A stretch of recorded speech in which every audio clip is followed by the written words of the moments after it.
دنیا بھر میں فروخت کے لیے دستیاب جواہرات مستند ہونے کے اعتبار سے عام طور پر 4 بنیادی اقسام میں پائی جاتی ہیں۔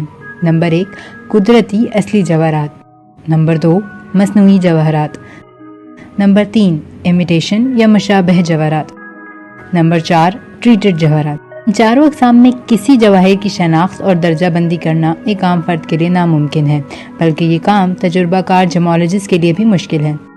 اس ویڈیو کا مقصد خریداروں اور جواہرات کے چاہنے والوں کو ان ذکر کردہ اقسام کے بارے میں معلومات دینا ہے۔ کوئی شخص روبی خریدتا ہے تو اس کے لیے یہ جاننا انتہائی مشکل ہے کہ اس نے اصلی، نقلی، امیٹیشن یا ٹریٹڈ روبی خریدا ہے۔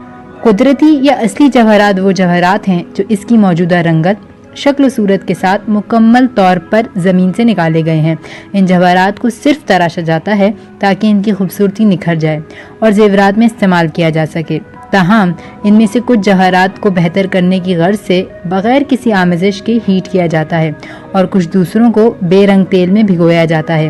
ان جواہرات کا یہ ٹریٹمنٹ بین الاقوامی تجارت میں قابل قبول ہے۔ مصنوعی جواہرات وہ جواہرات ہوتے ہیں جن کی رنگت، شکل و صورت اصلی جواہرات سے مشابہ ہوتی ہے، جس کی بنیادی وجہ یہ ہے کہ مصنوعی جواہرات کی کیمیائی ساخت اور کیمیکل و فزیکل پراپرٹیز اصل جواہرات جیسے ہوتی ہیں۔ لیکن ان دونوں جواہرات میں بنیادی فرق یہ ہے کہ یہ جواہر مصنوعی طور پر لیبارٹری میں تیار کیے جاتے ہیں۔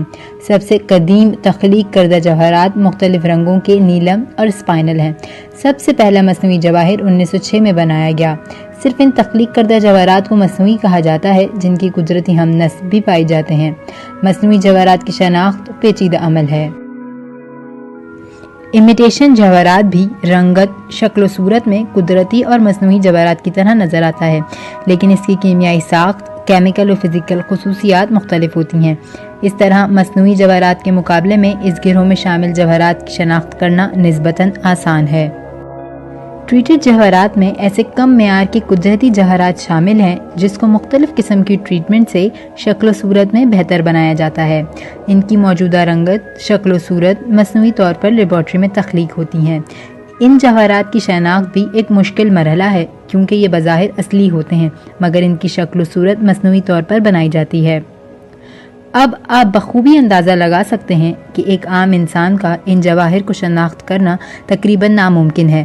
اس لیے یہ ضروری ہے کہ ان جواہرات کو کسی مستند جیمولوجیکل لیبارٹری سے تصدیق کرائیں۔ مزید تفصیلات کے لیے ہمارا فیس بک پیج اور یوٹیوب کا چینل سبسکرائب کریں۔